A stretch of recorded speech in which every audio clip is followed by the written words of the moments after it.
12 News at 10 starts now.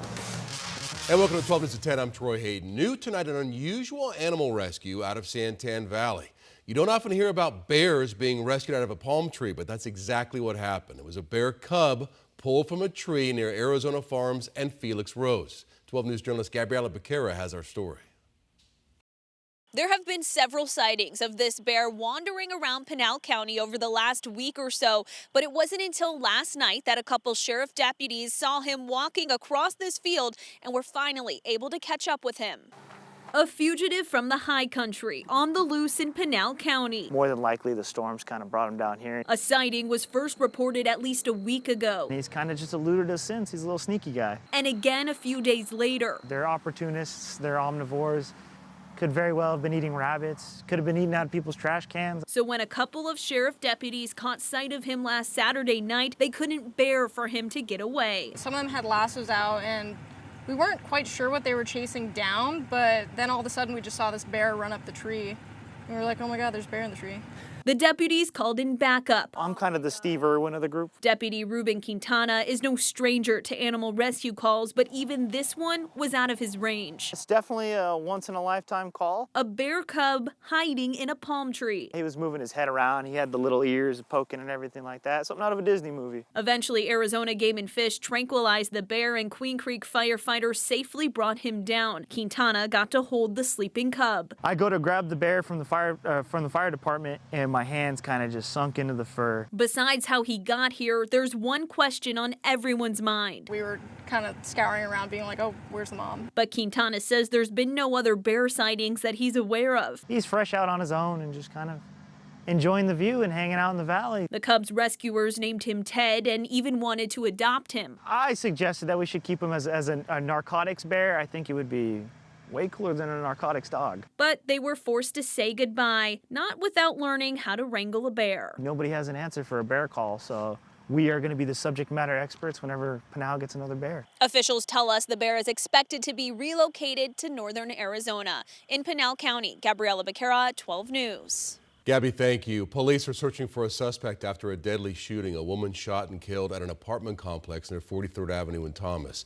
Police put the apartment complex on lockdown about 5:30 this evening, telling residents to stay inside while they searched for the shooter. Police lifted the shelter order about 7:30 and say they cleared the apartment complex, but officers still do not have that shooter in custody. We'll continue to update you as we learn more. Multiple house parties turning violent across the valley last night, leaving 3 people shot, 1 person stabbed. The first happened at a Wingate Ranch community in North Scottsdale. That's a gated community. Police say they responded about 12:30 this morning to a large house party and they found a person shot there. They were taken to the hospital. They are expected to be okay. Scottsdale police say they talked to multiple people at that party but did not say if anybody was taken into custody. Police are searching for the suspect in the second party shooting. Police found 2 men shot at a house near 107th Avenue in Camelback. Both taken to the hospital. They have non-life-threatening injuries. The suspect left the area after the shooting. If you have any information, you're asked to call a silent witness. And in Mesa, a big fight broke out at this house near Dobson and Baseline. Police say several people were involved in the fight over an unwanted guest at the party. And after hearing from witnesses, police say 19-year-old Devin Peak was the person who was stabbed, but they also say that he was involved in starting the fight. We spoke to the homeowners about what happened. It was a really low-key, Halloween party, and it was a really upsetting incident. The 2 victims, the one that, ended up stabbing the kid, it's so not in his personality, who he is. Police say Peak is recovering from minor injuries and was arrested and charged with disorderly conduct and trespassing. After years of delays, jury selection is set to begin tomorrow in the Allison Feldman murder trial. She was killed inside her Scottsdale home back in 2015. It took several years to identify a suspect. I.M. Mitchell charged with her murder. The case was on hold for several months while the Arizona Supreme Court decided whether DNA from a former DUI case against Mitchum could be used in this case. And that decision was appealed all the way up to the U.S. Supreme Court. And then there was another delay after the judge said that she might have to recuse herself. So now, 10 years after Allison Feldman was killed, the trial will begin tomorrow. Only on 12 News, a small-town police department facing a trail of records detailing numerous allegations against its officers: perjury, assault, even child molestation. This is the Round Valley Police Department in the towns of Springerville and Eager, about 4 hours from the valley in the White Mountains. 12 News journalist William Pitts been working on this story now for months. He's live with the first part of this, duty and deception. So, Will, what's going on here? Yeah, there were so many problems with this department. The town manager asked DPS to step in. The Department of Public Safety conducted and completed an investigation. What did they find? Well, that's something no one in charge wants to answer. 4 hours from Phoenix and a world away, the gateway to the White Mountains and a place of contradiction. Rich in scenery, but the poorest county in Arizona. The towns of Springerville and Eager, called Round Valley. A Main Street slice of America with a dark side. Allegations of perjury caught on video during a deposition. Under oath, you've been dishonest with me. An officer charged with child molestation. How do you go up against the police department? Accusations of threats and assault. He had to go to the hospital. A police department under investigation, and an investigation that residents can't see. Will the city release the DPS report? I'm sorry? Will the city release the DPS report? The DPS has the DPS report. An investigation into the Round Valley Police Department kept secret. Springerville Mayor Shelley Reedhead refusing to let anyone see it. Not what Springerville resident Christine Howard wanted to hear. So we not only have a right to see it, but we have a right to see what exactly the scope was. Howard has been following what's going on at the police department since before there was an investigation. She's come to town council meetings, filed public records requests, expecting answers in the form of this DPS investigation. Seems like right after they decided not to release the DPS report, or said that they couldn't release the DPS report, was when a lot of this started kind of in earnest. Like, was that the last straw for everybody? For me, it was, because we knew that it was public record. In August, the town of Springerville posted a press release. They were asking for an investigation into their own department's policies and procedures and possible Brady List violations. The Brady List is a list of police officers with a history of misconduct that could affect their credibility in court. According to town records, 3 officers were possibly being added to the Brady List.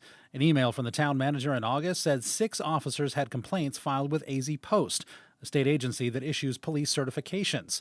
The department has fewer than 15 officers, including the chief and 2 animal control officers. At one point, whatever was going on in the Round Valley Police Department was bad enough that the county attorney's office took notice and sent a press release saying they would review every case the department was part of, and certain cases may be dismissed. And for a month over the summer, Howard and former county supervisor Doyle Shamley waited for the report to come back. This has been pushed for, then it was done, and now it's in hand, and now you don't know what it is.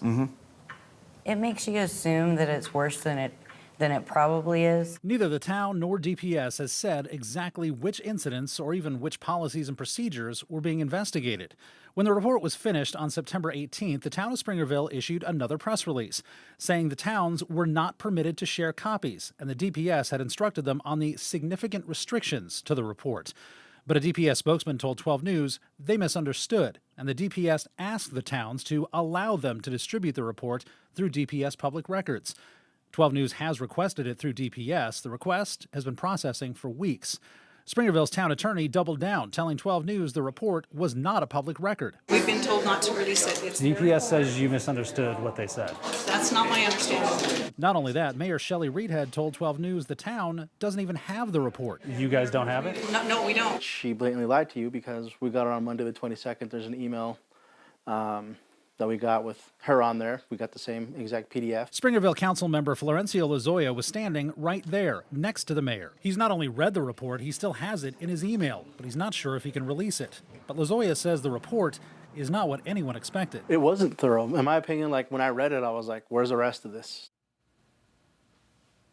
Of course, there's a lot more to this, including that council member you just saw who says he wants the investigation redone and by a different agency. Now, our entire investigation, which is much more in-depth, called Duty and Deception, airs tomorrow at 6:30 p.m. on 12 News, and the entire thing will also be on the 12 Plus app starting tomorrow afternoon. Troy.